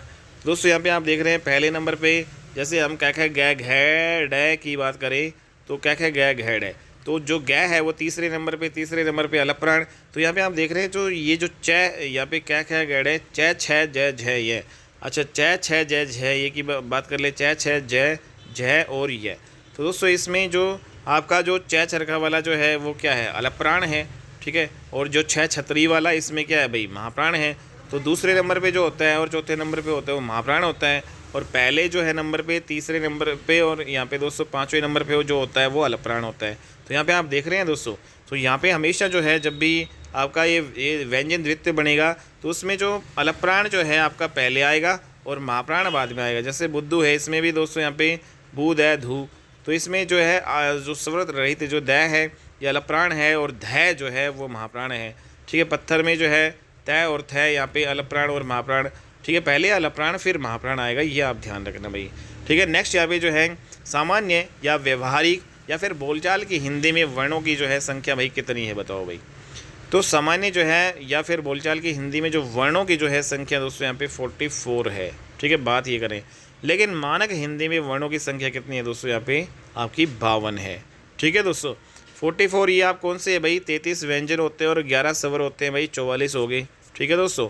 और हमने 52 भी दोस्तों पिछले क्लासेस में हमने पढ़े थे भाई, कौन कौन से 52, तो यहाँ पे 52 भी देख लेते हैं भाई। तो 52 है दोस्तों, कौन से होते हैं, 52 आपके 11 स्वर होंगे, ठीक है, और इसमें दोस्तों 33 व्यंजन होंगे। चलो ये तो 44 तो आपके हो ही गए, ठीक है। तो सामान्य या फिर व्यवहारिक या बोलचाल की हिंदी में अगर हम देखेंगे तो इसमें वर्णों की जो संख्या है वो आपकी होती है दोस्तों यहाँ पे 11 प्लस में 33, यहाँ पे 44 आपके वर्ण हो गए, वर्ण की संख्या पूछी है, ठीक है। तो 33 और 11 44 हो गए। लेकिन दोस्तों मानक हिंदी आ जाए, मानक हिंदी में वर्णों की संख्या कितनी होती है, 52। तो 52 भाई कौन से हो गए भाई, 44 तो आपके ये हो ही गए दोस्तों। तो इसमें दो अयोगवाह जो है ध्वनियाँ जोड़ दो भाई, दो अयोगवाह जो है ध्वनियाँ हमने जोड़ दी, अंग और अ है, ठीक है। और 4 जो इसमें संयुक्ताक्षर जो है हमने जोड़ दिए, अक्षतरीय तरह तरशूल ज्ञ ज्ञानी और श्रय। और दोस्तों यहाँ पे 2 जो है आपके उत्सिफ व्यंजन और जोड़ दो भाई।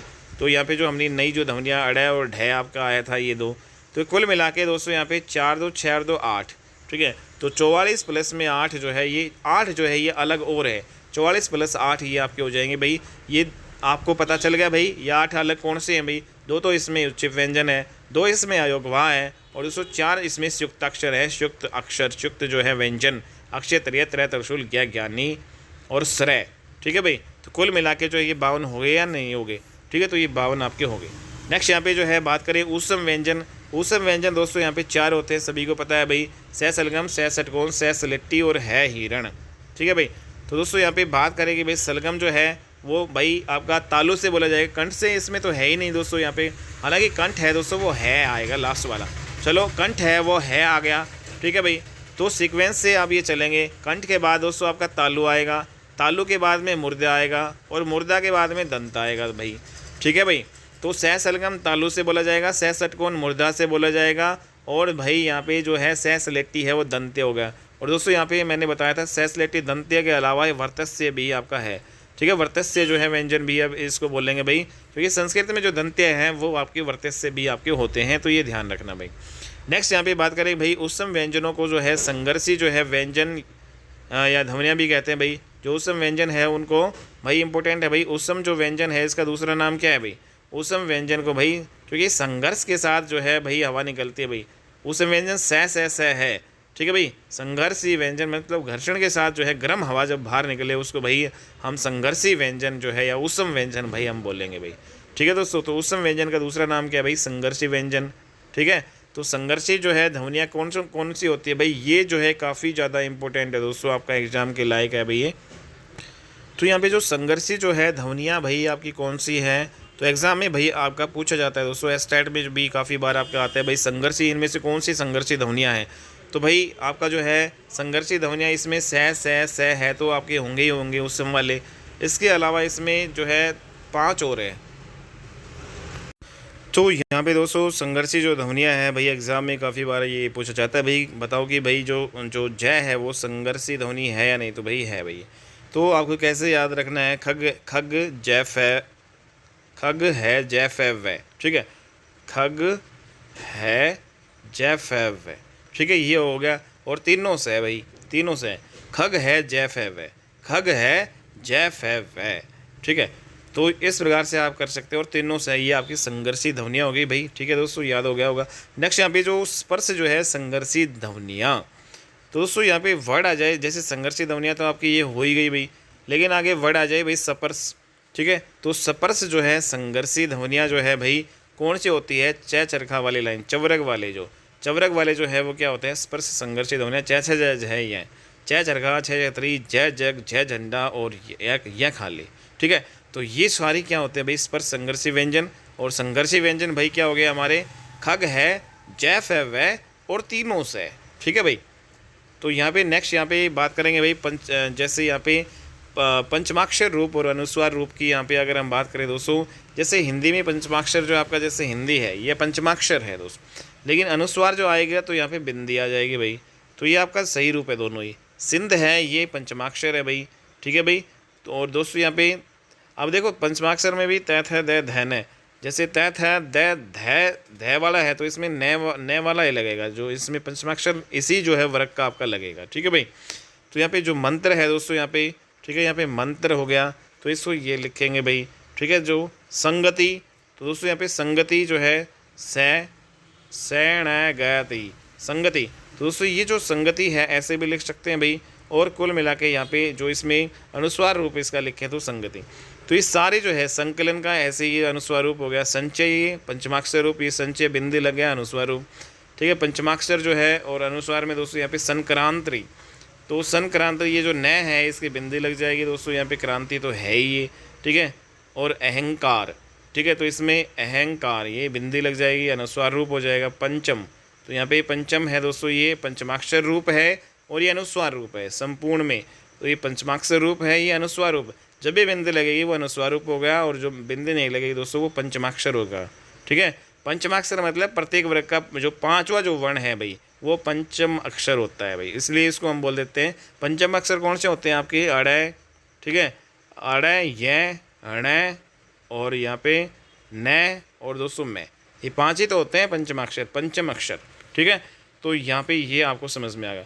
अब कुछ इंपॉर्टेंट जो है दोस्तों यहाँ पे क्वेश्चन करेंगे भाई फटाफट, जो आपके एग्जाम में काफ़ी ज़्यादा रिपीटेड होते हैं भाई, आते हैं भाई, ठीक है दोस्तों। तो उसके बाद क्लास को जो है स्टॉप करेंगे, काफ़ी आपका हो गया भाई। और ये वाला जो टॉपिक अच्छे से मैंने करवा दिया भाई, एक पिछली क्लास थी एक ये, तो जो है 2 क्लासेस में पूरा कंप्लीट करवा दिया भाई। चाहे कोई भी एग्ज़ाम हो, सभी एग्ज़ाम आप जो है इसकी तैयारी कर सकते हैं, बुक उठाने की आपको ज़रूरत नहीं है भाई। तो ध्वनि का जो है लिप्यंतरण जो है कहलाता है, तो दोस्तों ध्वनि का जो है लिप्यंतरण जो है क्या कहलाता है? तो ध्वनि का जो लिप्यंतरण जो है वर्ण या ध्वनि कहलाता है, ठीक है। तो ध्वनि का लिप्यंतरण जो है भाई कहलाता है वर्ण। री है दोस्तों, इसको क्या लिख सकते हैं? री जो है स्वर रहित रै प्लस में जो है ई, स्वर रहित रै प्लस में ई बनेगा री, ठीक है। तो यहाँ पे थोड़ा सा इसको बड़ा कर लेते हैं भाई। अगला दोस्तों पंडित कामता प्रसाद गुरु के अनुसार जो है मूल वर्ण जो है आपके कितने हैं भाई? भाई जो कामता जो है वैसे तो आपके 44 है दोस्तों, ठीक है, लेकिन जो पंडित कामता जो है प्रसाद जो गुरु है भाई वो मूल वर्ण जो है हमारे है ना, मूल वर्ण वो 43 मानते हैं भाई। ठीक है दोस्तों, यहाँ पे इसने री को यहाँ पे नहीं माना शायद। ठीक है भाई, तो इसमें मूल जो वर्ण है वो कितने हैं भाई, इनके अकॉर्डिंग 43 हिंदी में। लेकिन प्रचलित कुल वर्ण कितने हैं भाई, तो जो प्रचलित है भाई टोटल हमने 52 पढ़े थे दोस्तों, 52 है। सुक्त जो है स्वर किसके जो है मेल से बनते हैं भाई, सुक्त स्वर जो है आपके मूल स्वरों के मेल से बनते हैं। इंपॉर्टेंट है भाई, मूल स्वरों के मेल। हिंदी में उत्सुप जो है व्यंजन कितने हैं भाई, तो दोस्तों ये 2 हैं, अड़ा और ढय। उत्सिप बोल जो या दिव्यगु, तो दिव्यगुण जो है ध्वनियाँ कितनी होती हैं भाई, 2 होती है, अड़ा और ढय। या फिर द्विस्पृष्ट, तो द्वि जो है स्पृष्ट जो ध्वनियाँ आपकी क्या हो गई भाई, ये अड़ा और ढय। हिंदी में पंचमाक्षर जो है दोस्तों आपके 5 होते हैं, ये आपने देख लिए। हिंदी में पंचवर्ग, कितने वर्ग है दोस्तों, कवर्ग है, चवर्ग है, टवर्ग है, तवर्ग है और पवर्ग है। 5 जो है वर्ग होते हैं भाई हिंदी में। हिंदी में संयुक्त व्यंजन कितने होते हैं दोस्तों, 4 होते हैं। अक्षय तृतीय तृतीय ज्ञानी श्रय। अंतस व्यंजन भी 4 होते हैं, यर लव है। उत्सव व्यंजन भी 4 होते हैं, सह से सह है। लेकिन जो अर्ध स्वर जो है हिंदी में दोस्तों 2 होते हैं, यह और वह। ठीक है भाई। देवनागरी को जो है लोक नागरी की जो संज्ञा है दोस्तों विनोबा भावे ने दी थी। देवनागरी को लोक नागरी विनोबा भावे। देवनागरी के प्रचारण को जो है राष्ट्रीय आंदोलन जो है दोस्तों यहाँ पे किसने कहा था भाई, तिलक ने कहा था। हिंदी प्रचार की सबसे पुरानी संस्था जो है नागरी प्रचारिणी सभा काशी जो है को माना जाता है भाई। हिंदी प्रचार की सबसे पुरानी संस्था नागरी प्रचारिणी सभा काशी। नागरी लिपि का उद्भव जो है दोस्तों यहाँ पे भाई माना जाता है 8वीं 9वीं में इसका उद्भव हुआ था। लिपि का जो है, हालांकि दोस्तों ये लिपि वाला यहाँ पे ही आ गया, लेकिन फिर भी कर लेते हैं भाई, 2-4 क्वेश्चन है इसमें। लिपि का सर्वश्रेष्ठ जो है उल्लेख जो है हमें कहाँ पे मिलता है भाई, अष्टाध्यायी जो आपका व्याकरण है भाई संस्कृत का। ठीक है, इसमें स जो है का प्रयोग त्रुटिपूर्ण ढंग से जो है किसके साथ मिलाकर किया जाता है, तो स का जो है प्रयोग त्रुटिपूर्ण ढंग से जो है भाई स सलेटी और यहाँ पे ख के साथ जो है यहाँ पे किया जाता है। तो स षटकोण का जो त्रुटिपूर्ण ढंग जो है किसके साथ मिलाकर किया जाता है, स सलेटी वाले से और ख जो है खरगोश, सलेटी खरगोश। ठीक है, नेक्स्ट यहाँ पे जो है यह का प्रयोग जो है त्रुटिपूर्ण ढंग से किसके साथ किया जाता है दोस्तों, तो स का तो हमने देख लिया भाई, सलेटी खरगोश हो गया। ठीक है, नेक्स्ट यहाँ पे यह का जो है आपका जय के साथ किया जाता है। यह का जो है त्रुटिपूर्ण जो ढंग है, ठीक है भाई, वो किसके साथ किया जाता है दोस्तों, यहाँ पे जय के साथ किया जाता है। जय वेरी वेरी इंपॉर्टेंट भाई। नेक्स्ट यहाँ पे अगर हम करें दोस्तों अगला क्वेश्चन, यहाँ पे भाई क्वेश्चन इंपॉर्टेंट है दोस्तों, आपके एग्जाम में आपके सारे आए हुए हैं। री को छोड़कर जो है अंग और ए है के साथ सब स्वरों के जो है परस्पर जो है मिलाप को क्या कहते हैं भाई, 12 खड़ी। दोस्तों अगर हम री को छोड़ दें और अंग और ए है ये मिला ले तो सारे जितने भी स्वर है उनके मिलाप को 12 खड़ी बोला जाता है भाई। तो 12 खड़ी की डेफिनेशन ये है भाई। तल बिंदु या नुक्ता अथवा हरफ जो है दोस्तों किस भाषा की विशेषता है, तो अरबी जो है फारसी भाषा में आपकी ये यूज होते हैं। तल बिंदु, नीचे बिंदु आता है ना, कै जैसे हमने पढ़ा था, कै ख, ठीक है, तो ये सारे वाले। नेक्स्ट यहाँ पे अग्र स्वर जो है दोस्तों आपके 4 होते हैं भाई, ई मिली ई ईख ए आई, तो ये आपके सारे क्या है, अग्र स्वर 4 आपके हो गए। मध्य स्वर एक ही होता है दोस्तों, वो आपका ए होता है। और पश्चिम स्वर जो है पीछे वाला दोस्तों ये आपके 2 2 4 2 6, ठीक है, तो कुल मिला के जो है 6 जो है आपके जो है पश्चिम स्वर हो गए भाई। अग्र स्वर जो है दोस्तों आगे से जो बोले जाए, मुख्य जीव के अगले भाग से बोले जाए उनको जो भाई अग्र स्वर ई ए आई और मध्य स्वर ए हो गया। पश्चिम स्वर आ उ ओ और आउ और आ, ऑफिस वाला भाई, ऑफिस वाला यहाँ पे ऑफिस, ठीक है, ऑफिस। ठीक है, नेक्स्ट यहाँ पे जो है लुंठित व्यंजन आप सभी जानते हैं भाई, आपका रे होता है, लुंठित भी वो होता है, प्रकम्पित भी होता है। पारसी जो है व्यंजन लय होता है। अक्षय जो है इसका सही रूप क्या है भाई, स्वर रहित कै और प्लस में षटकोण वाला से। नेक्स्ट यहाँ पे उदासीन स्वर कौन सा होता है भाई, बताओ, उदासीन स्वर ए होता है। नेक्स्ट यहाँ पे दोस्तों संवर्त जो है स्वर बताओ भाई, तो ई बड़ाई और बड़ाऊ यहाँ पे संवर्त हो गया, ठीक है, स्वर। और अर्ध संवर्त स्वर जो है छोटा ई छोटा ऊ भाई, ठीक है दोस्तों। विवर्त जो स्वर है आ हो गया, आई ओ और यहाँ पे आ, ठीक है भाई, तो ये सारे आपके हो जाएंगे भाई दोस्तों। अगला जो है अयोगवा जो है ध्वनियाँ जो है कि योग के बाद कुल स्वर कितने होते हैं भाई, तो दोस्तों यहाँ पे अंग और ए है मिला दे तो टोटल 11 में 11 + 2 आपके 13 हो गई। स्वर जो है यंत्रीय काकली ध्वनि कौन सी भाई, ये आपका आ जाता है कई बार, स्वर यंत्रीय काकली ध्वनि है। शब्दों के तद्भव रूप में लगाया जाता है, तो दोस्तों यहाँ पे अनुनासिक का जो ये चिन्ह लगाया जाता है शब्दों के तद्भव रूप में। वर्तमुखी स्वर कौन से भाई, जो वर्त जो है बनाए भाई, तो दोस्तों उ ओ और आउ जब आप बोलते हैं तो एक वर्त बनता है, या गोलाकार जो है स्वर ये आपके कहलाते हैं। और जो वर्त नहीं बनाते उनको अवर्तमुखी बोलते हैं दोस्तों, जैसे आ ई ए आई, ठीक है। तो ये सारे ए व्रत जो है मुखी स्वर हैं आपके, ठीक है दोस्तों। नेक्स्ट यहाँ पे जो है भारतीय अंकों का जो है अंतर्राष्ट्रीय जो है स्वरूप संविधान के जो है किस अनुच्छेद में अंतर्निहित है। तो भारतीय अंकों का जो है अंतर्राष्ट्रीय स्वरूप जो है आर्टिकल 300 यहाँ पे दोस्तों 43 का क्लोज ए में है। बै जो है दोस्तों इसका उच्चारण क्या है भाई। बै को दोस्तों यहाँ पे जो बोलते हैं द्रयोष्ठम, ठीक है भाई, ये द्रयोष्ठम हो गया भाई, ठीक है। स्पर्श जो है आपका व्यंजन होता है बै, अलप प्राण होता है, घोष होता है और निर्नुनासिक होता है, मतलब जो मुख से ही बोले जाते हैं उनको बोलते हैं निर्नुनासिक, ठीक है भाई। जो घोष हो गया दोस्तों ये बै, अलप प्राण हो गया और यहाँ पे स्पर्श जो व्यंजन भी हो गया और ये द्रयोष्ठ्यम आपका हो जाएगा भाई। नेक्स्ट यहाँ पे जो है दोस्तों थ जो है इसका जो उच्चारण जो स्थान भाई स्पर्श व्यंजन है भाई, थ सभी को पता है, ठीक है भाई।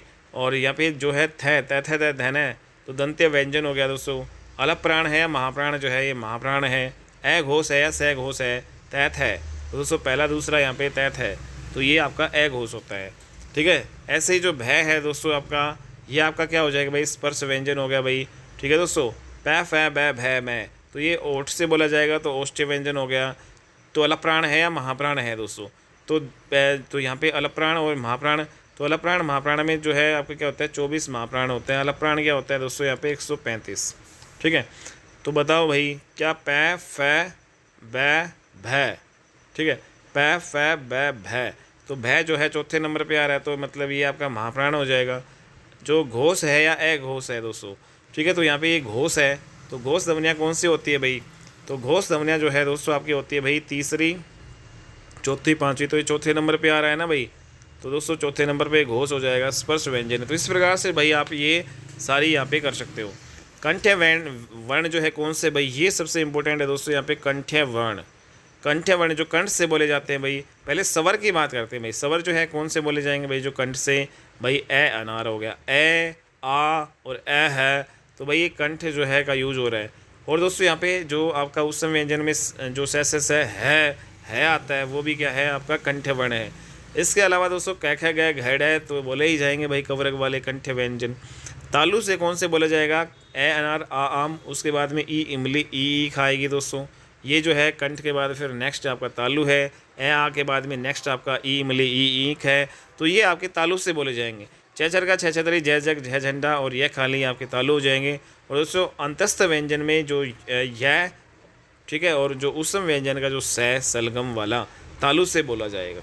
नेक्स्ट यहाँ पे मूर्धन्य जो है आपको ध्यान में रखना है भाई, तो रिट रस इसमें ध्यान रख सकते हैं। रिट यहाँ पे कहाँ गया, रिट और यहाँ पे रस, ठीक है, उल्टा लिख दिया भाई, ठीक है। तो रिट रस से आप जो है री हो गया भाई, ठीक है, ई इमली के ई इमली और फिर उसके ए आ ई और उसके बाद फिर यहाँ पे ऊ तो नहीं होगा भाई, तो यहाँ पे ऊ किस में आ जाएगा, ओस्ट में आ जाएगा, तो री जो आपका मूर्धन्य में आ जाएगा भाई, ठीक है। तो रिट्रस से आप मूर्धन्य यहाँ पे याद रख सकते हैं भाई, ठीक है। टठ ढहण है और ढह भी जो आपका हो जाएगा भाई आपका उच्छिप व्यंजन वाला अड़ा और ढह में। और यहाँ पे दोस्तों जो ऊसम व्यंजन का सह षटकोण और यहाँ पे अंतस्थ व्यंजन का रै, ठीक है, मूर्धन्य में आ जाएगा। दंत्य में क्या आ जाएगा दोस्तों, तैथ धन है तो आएगा ही आएगा। सहज भी आ जाएगा, दंत्य भी बोलते हैं, सह को वर्तस्य व्यंजन भी बोलते हैं। और दोस्तों यहाँ पे लय आपका जो हो जाएगा भाई, ठीक है दोस्तों, लय हालांकि पारसी व्यंजन भी है भाई, ठीक है। और यहाँ पे दोस्तों दंत्य व्यंजन भी आपका हो गया या रै लय यार लेवल, ठीक है। तो इस प्रकार से ओष्ठ व्यंजन जो है दोस्तों यहाँ पे आपका पैफे भय में तो आएगा, ऊ उल्लू और ऊन भी ओष्ठ यूज होगा। कंठ और तालु, जिसमें कंठ का भी यूज होगा और तालु का भी यूज होगा दोस्तों, वो ए और आई होते हैं, काफ़ी ज़्यादा इंपॉर्टेंट है और एग्जाम में आता है भाई। कंठ तालु कौन से हैं, ए और आई। कंठ और ओष्ठ से बोला जाता है ओ और आऊ, और दंत और ओष्ठ से बोला जाता है दोस्तों वह, तो वह है दंतोष्ठ व्यंजन है भाई ये, ठीक है दोस्तों, इंपॉर्टेंट है। कुछ इंपॉर्टेंट क्वेश्चन और कर लेते हैं भाई। यहाँ पे भाषा की जो सार्थक जो है इकाई कौन सी है भाई, वाक्य। जब भाषा बनती है दोस्तों तो उसमें जो एक पैराग्राफ होता है, ठीक है, तो मतलब भाई उसमें सबसे छोटा रूप जो पैराग्राफ का क्या होता है, एक सेंटेंस ही होता है ना। बहुत सारे सेंटेंस मिल के मतलब बहुत सारे वाक्य जो है मिल के एक भाषा बनाते हैं।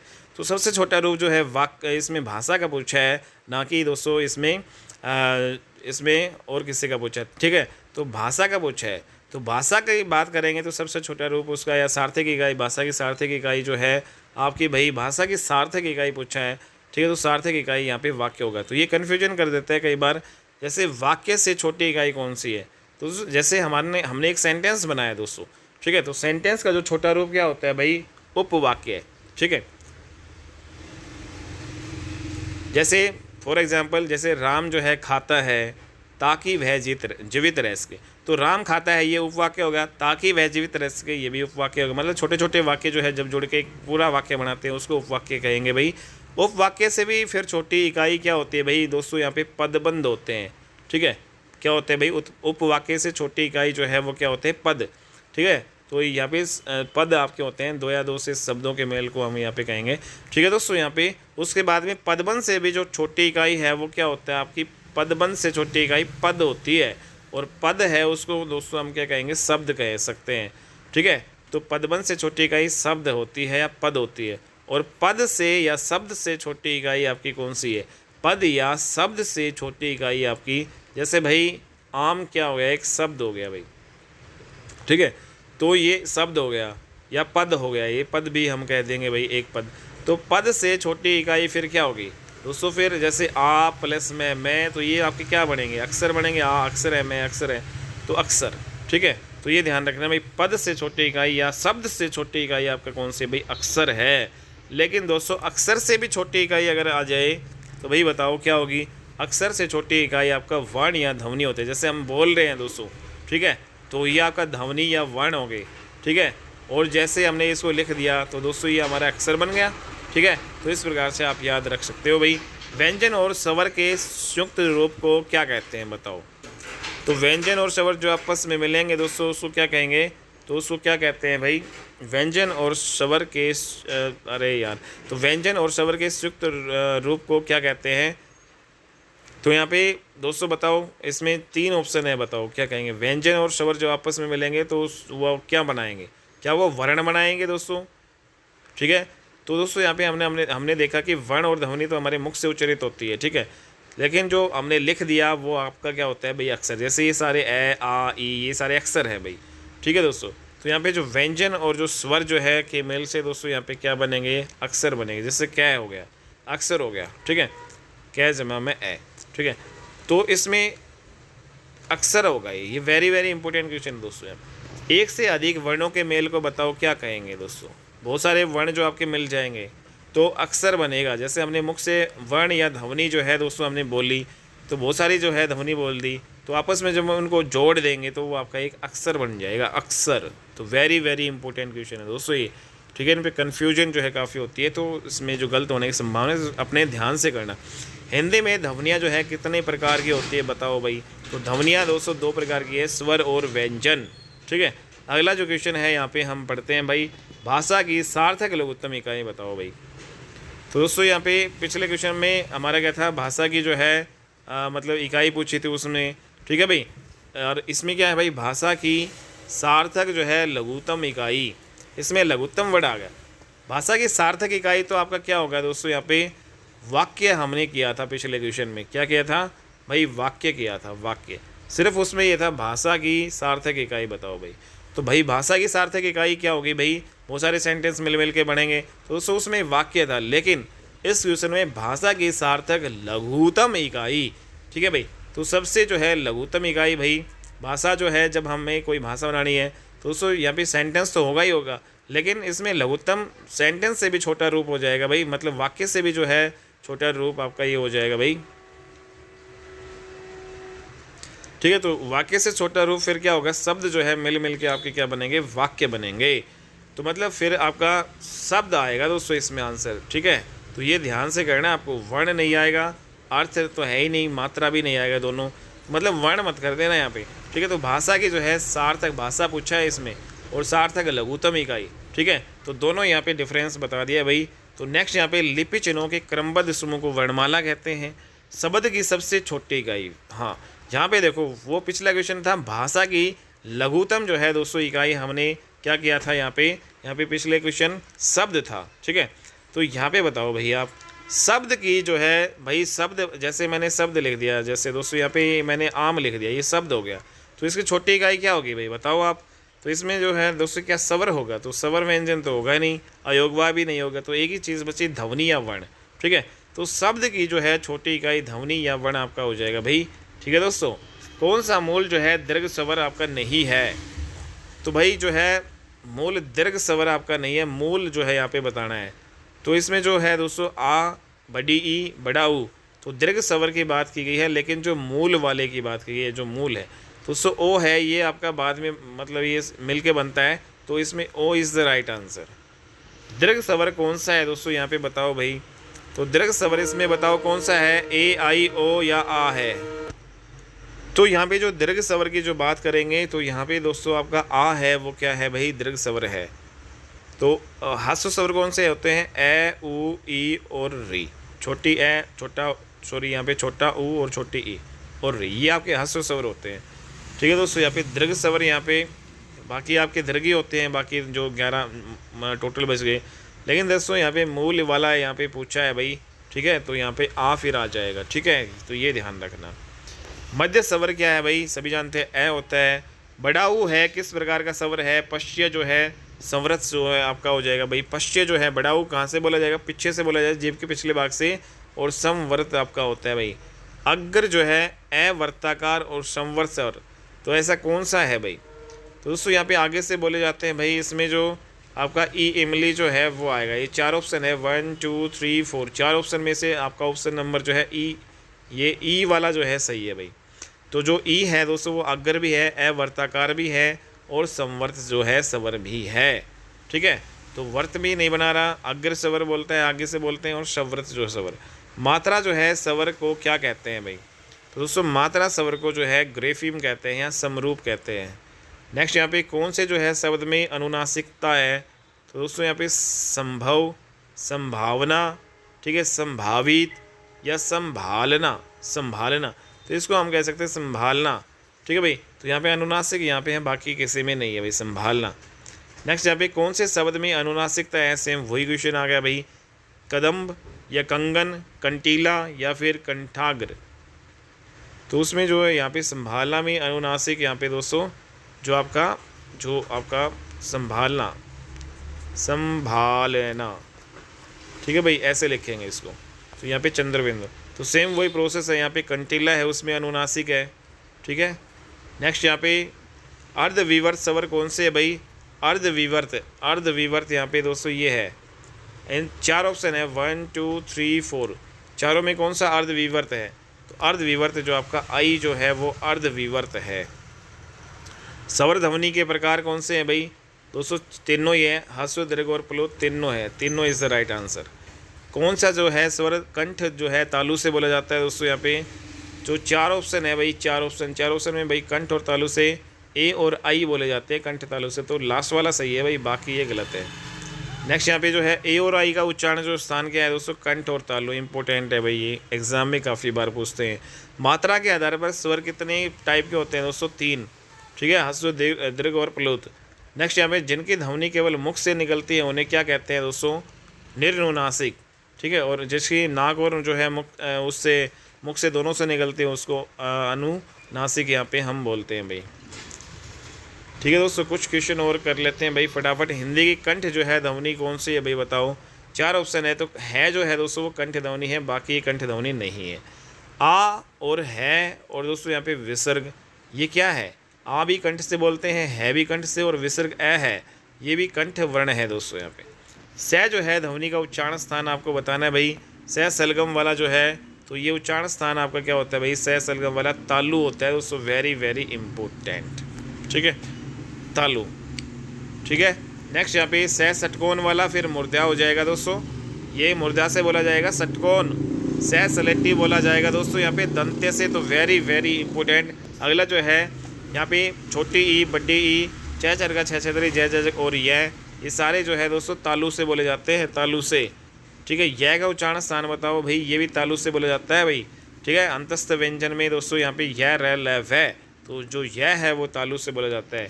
जिनका उच्चारण जो है ऊपर के दांतों पर जो है जीभ लगने से होता है उनको दंत्य जो है भाई व्यंजन कहते हैं। मूर्धन्य जो है ध्वनि बताओ भाई इसमें कौन सी है दोस्तों? अढ़ और ढ यहाँ पे हमने पढ़ा था, या फिर यहाँ पे यहाँ पे दोस्तों ये आपका ढ, ये आपका जो बिंदु वाला आपका हो जाएगा भाई मूर्धन्य जो ध्वनि। ठीक है, तो बाकी ये जो तालु से आया है भाई, जो आपके बच गए मूर्धन्य जो ध्वनि आपका ये हो जाएगा भाई। नेक्स्ट यहाँ पे दंते जो ध्वनि है दोस्तों, यहाँ पे दंते ध्वनि आपकी कौन सी है भाई बताओ। इन 4 ऑप्शन यहाँ पे दिए गए हैं। तो दोस्तों यहाँ पे जो ल है वो दंते ध्वनि आपकी है, ठीक है। तो य रै ल, तो यह आपका कौन से हो जाएगा भाई, तालु, और यह रै जो है आपका मूर्धन्य हो जाएगा, और ल आपका क्या हो जाएगा दोस्तों यहाँ पे दंते जो आपका हो जाएगा, ठीक है। तो ये इंपॉर्टेंट है।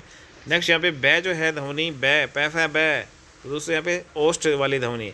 अर्ध जो स्वर 2 होते हैं य और वै, ठीक है भाई। ओष्ठ जो है वर्ण जो है कौन से है दोस्तों, यहाँ पे ओष्ठ ऊ से ऊ जो ओष्ठ है, ठीक है। किस शब्द में जो है स्वर रहित पंचम वर्ण के जो है स्थान पर अनुस्वार का प्रयोग किया जा सकता है दोस्तों। तो यहाँ पे बताओ, सम्मान में, अत्यंत में, अन्याय में, अक्षुण में। तो यहाँ पे जो स्वर रहित जो है पंचम वर्ण के स्थान पर जो है अनुस्वार, तो दोस्तों यहाँ पे हम अनुस्वार का यूज़ कर सकते हैं, इसमें बाकी में नहीं कर सकते, सम्मान में भी नहीं कर सकते, यहाँ भी नहीं। स्वर रहित रै का जो प्रयोग भाई बताओ कहाँ पे हुआ है दोस्तों, यहाँ पे स्वर रहित रै का प्रयोग जो है कहाँ पे हुआ है बताओ भाई, पुनर्निर्माण, ठीक है भाई। यहाँ पे दोस्तों स्वर रहित रै। अगला जो क्वेश्चन है, यदि नीचे का होठ जो है पूरी तरह काट दिया जाए तो किस ध्वनि के उच्चारण में जो कठिनाई होगी। सब आप जानते हैं भाई, पैफ बै भै मैं वाली, ठीक है। कौन सा जो है यहाँ पे स्वर मूल स्वर नहीं है तो दोस्तों, यहाँ पे मूल स्वर ए ऊर ये आपके हैं, बाकी ये आई नहीं है मूल स्वर, ये आपका बना है बाद में, ठीक है। स है, ठीक है, स है। तो दोस्तों कौन से व्यंजन कहलाते हैं बताओ भाई, सभी जानते हैं, उसम और संघर्षी जो व्यंजन कहलाते हैं, उसम संघर्षी। तो ये सारे आपके कंप्लीट हो गए। कुछ क्वेश्चन हो रहे भाई, किसे हिंदी की मानक जो है वर्णमाला में स्थान नहीं दिया गया है। तो भाई बताओ, जो है हिंदी की वर्णमाला में जो है स्थान नहीं दिया गया है दोस्तों, तो यहाँ पे इसको नहीं दिया गया है। नेक्स्ट यहाँ पे प्रयत्न के आधार पर लय जो है किस प्रकार की ध्वनि है दोस्तों, पार्श्विक है। हिंदी के जिन वर्णों का उच्चारण जो करते समय केवल श्वास का प्रयोग किया जाए दोस्तों, उनको हम अघोष बोलते हैं। किन ध्वनियों के अनुस्वार कहा जाता है, स्वर के बाद में आने वाली जो है नासिक की ध्वनि, उनको अनुस्वार कहा जाता है। तो दोस्तों ये जो है सारे कुछ इंपॉर्टेंट क्वेश्चन थे, ये हमने आज पूरे कंप्लीट कर लिए हैं। उम्मीद करता हूँ दोस्तों ये क्लास आपको समझ में आ गई होगी। और यहाँ पे जो है काफ़ी लंबी वीडियो होगी दोस्तों, इसको फास्ट जो है यहाँ पे आप करके अपना रिवीजन कर सकते हैं, ठीक है। तो मिलते हैं अपनी नेक्स्ट वीडियो में, तब तक के लिए बाय एंड टेक केयर।